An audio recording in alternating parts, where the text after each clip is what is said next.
price of brick is going up. Ay, we dropped the work, no slowing up. Can't fuck with her, she talk too much. But yeah, first, thanks for coming. Appreciate So, what was it like growing up in St. Louis?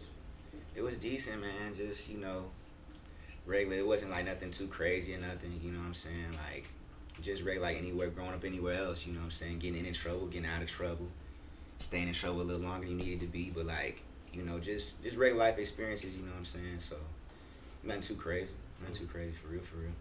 What were some of your musical influences growing up? Like, growing up, definitely like Nelly, you know what I'm saying? And then like Missy Elliott was always big. Timbaland, like I really was big on like that early like bounce, so like the music like that. And Outkast is probably like the like I would say like the most like major influence I've had like on my music, just in terms of like the way I just navigate everything. So but yeah, obviously then the usual suspects, Jay-Z, Kendrick, Drake also, you know what I'm saying? Just the way they navigate their music always been inspirational. But yeah, if I had to say like in terms of sound, it'd probably be more Outkast, Timbaland, Missy Elliott, Aaliyah type thing. So yeah. So at what point did you start creating music yourself? I was it was in high school. Like it was when I first started like rapping. I was like 17, but then I didn't really start like taking it remotely more serious, and probably till like it was like my end of my freshman year of college, and that's when I linked up with like Charles Lauste and Ohana Bam, you know what I'm saying? That's became like the unit I started growing with. So yeah, shout out to them. You know what I'm saying? But yeah, that was my next question. So when did you first meet Charles Lauste, and can you speak about your guys' friendship? Yeah, so we met like it was like the end of my freshman year, you know what I'm saying, like in a study hall.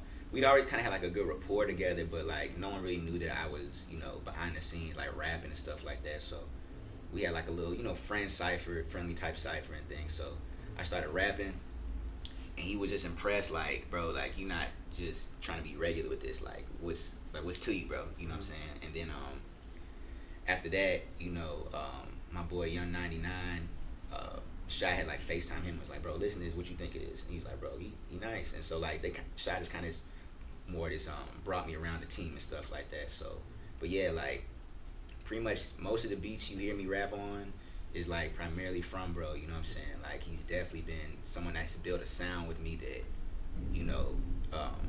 that I appreciate, and we've been tapped in since 2013, 2012, 2013. So yeah, that's my boy right there for sure.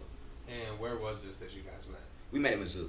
We met at Mizzou in a study hall in Mizzou, you know what I'm saying? Shout out College Ave, if you know type thing. So, but yeah, that's where we met. How was your college experience at Mizzou? It was decent, like,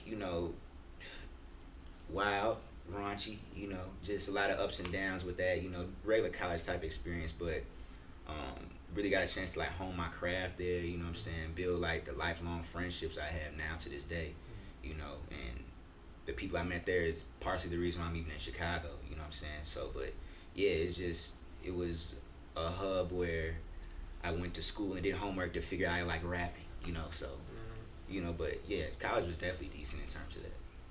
So you, Bam, and Shy all met there?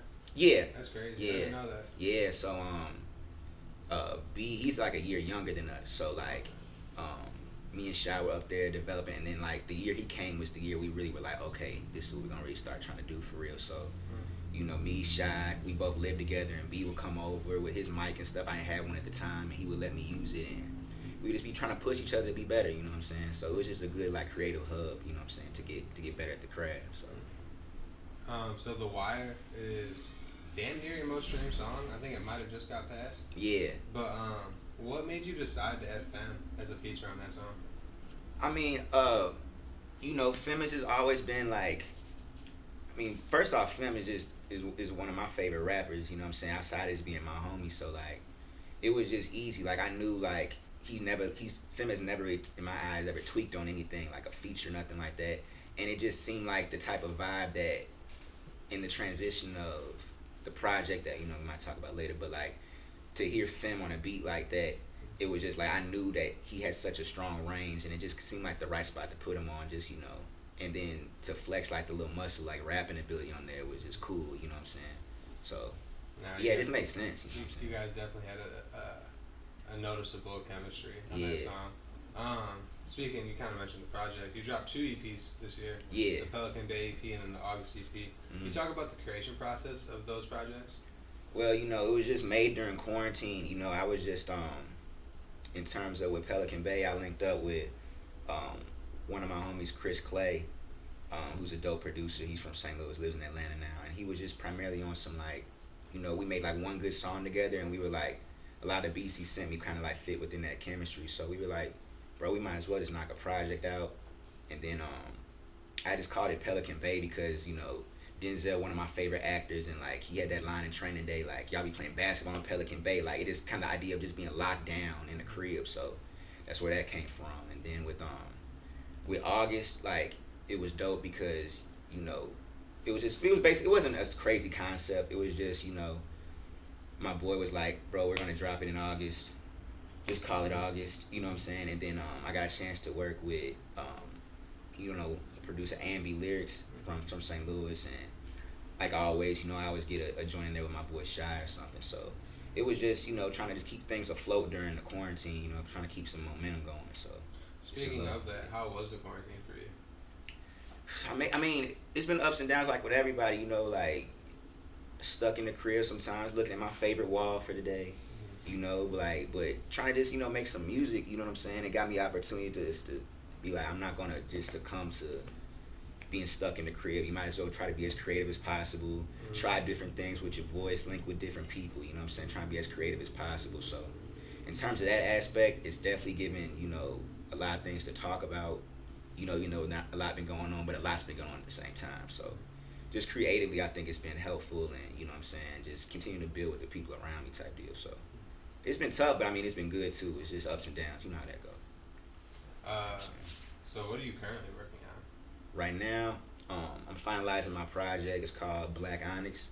We're gonna drop that like in like January. So it's a real special project to me. It's really like been like the project like I've developed like primarily since like I moved from St. Louis to Chicago. So like yeah, it's very just near and dear to me, and you know, it was something I wanted to give the right rollout to. You know what I'm saying? We put a lot of time into that. So that's the only reason that didn't come out, and I felt not obligated, but I wanted to just continue to drop music. So you saw the other EPs and stuff, but it's a project, you know, like The Wire, that's a single for it. I got another song that dropped off that come Much Higher, you know what I'm saying, with the sample from my boy on there. So, you know, it's just yeah, like a project that's I've taken a lot of time out on, and everybody around me has just like, you can see just the growth from that. So I'm really excited to drop it. You know Why did you decide to title it Black Onyx?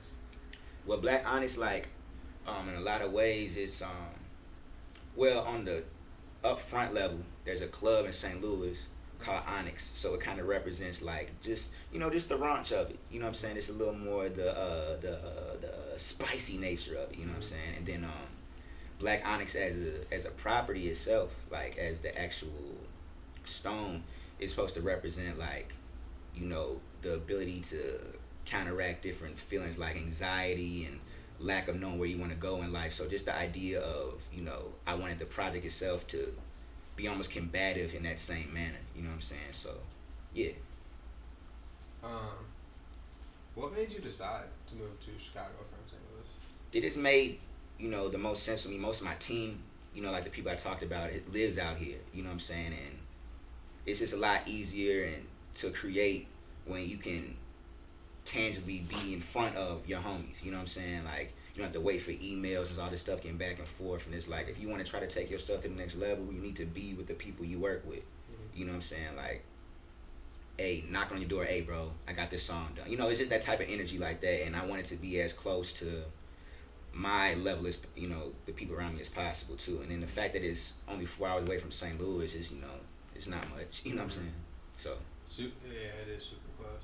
I've never been to St. Louis. I've drove through it. Yeah. What's the biggest difference that you've noticed between St. Louis and Chicago? The biggest difference, I probably see like, in a lot of ways, I think Chicago has like a different like connectivity in terms of like the artists. You know what I'm saying? The way they navigate together and things like that. Like obviously, like St. Louis is starting to become what I think we're becoming like a real dope creative hub right now. It's a lot of us trying to, you know, do some things right now, but I feel like in a lot of ways the infrastructure wasn't always the strongest.